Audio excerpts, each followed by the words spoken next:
नारळाच्या झाडाला कल्पवृक्ष म्हणून ओळख आहे, मात्र याच कल्पवृक्षाचे अनेक फायदे आहेत।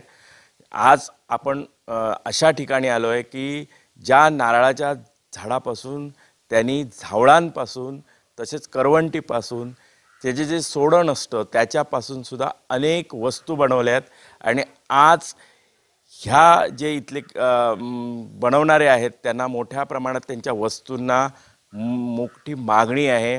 आपल्या समेत जे वस्तू बनवणारे आहेत ते आहेत। मला सांगा तुमचं नाव काय आणि तुम्ही या वस्तू आता वेगवेगळ्या बनवतात ते काय, कसा छंद तुम्हाला जडला? माझे नाव अनिल अनंत परब, जयवंत अनंत परब आणि मला ही दुसऱ्याची बघून ही कला मला बघण्यासारखी वाटली आणि बघून बघून मी ते शिकलो आणि मला त्याचा छंद जडला आणि पहिल्यापासूनच मला ह्या म्हणजे काही वस्तू तयार करण्याची एक हे होते, मकर करण्याची किंवा कंदील आणि असे आहे। त्याच्यात हे मला झावळाचं दिसलं ते मी टोपी करायला शिकलो। आता त्याचे कंदिलाचे म्हणजे झावळाचीच मी टोपी करतो, कंदील करतो, शेष करतो, पाचफणाचा असं बरेचसे प्रकार करतो। पक्षी बनवतो, करवंटीपासून परत कासव बनवतो, म्हणजे असे काही काही प्रकार माझ्या हातातून घडत जातात मी त्याचा हे करून आणि बरेचसे मला त्याच्याबद्दल आवड आहे। गणपतीत मकर वगैरे करतो। आता ह्याला मागणी कुठून कुठून असते? बाहेरून आता माझे नाही म्हटलं तरी रायगड वेगळ साईडला कंदील दिले, वेंगुर्ला, रत्नागिरीला, मुंबईला, अमेरिकेपर्यंत टोपीसुद्धा गेली आहे। अशी म्हणजे बऱ्याच ठिकाणी जातात लोक, सगळेच काय माझ्या ओळखीचे नाही किंवा लक्षात राहत नाही। इथे पर्यटक सुद्धा मोठ्या प्रमाणात येऊन भेटी देतात। ते येतात, हो येतात। आमच्याकडे पर्यटक आलेत, मुंबईतून आले। हो आलेत। हे आता बघा तुम्ही निश्चितच आपल्या समेत काही पर्यटक आहेत, त्यांनी हौशेने ह्या टोप्या आहेत त्या सुद्धा आपल्या डोक्यावर परिधान केल्या आहेत।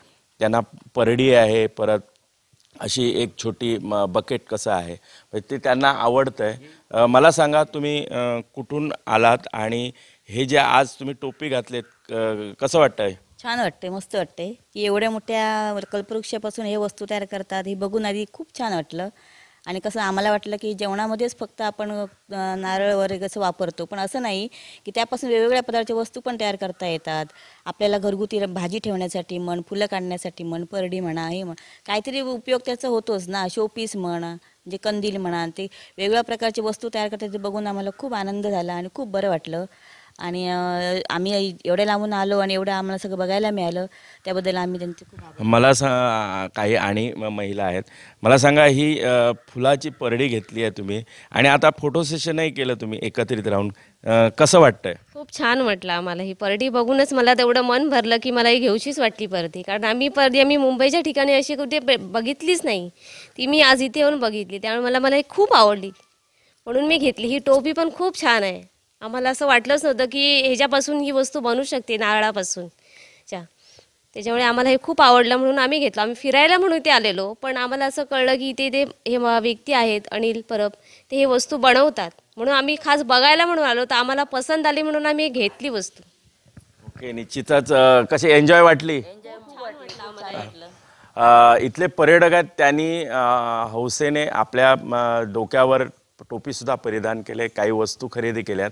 मात्र आता सध्या जे इथले जे परब आहेत त्यांच्या ज्या वस्तू आहेत त्या मोठ्या प्रमाणात त्यांना मागणी मिळते, त्यामुळे बघितलं तर एक कलाकाराच्या कलेला दाद देण्यासाठी हे पर्यटक इथे आलेले दिसत आहेत। सुरेश कौलगेकर, जय महाराष्ट्र, कुडाळ, सिंधुदुर्ग।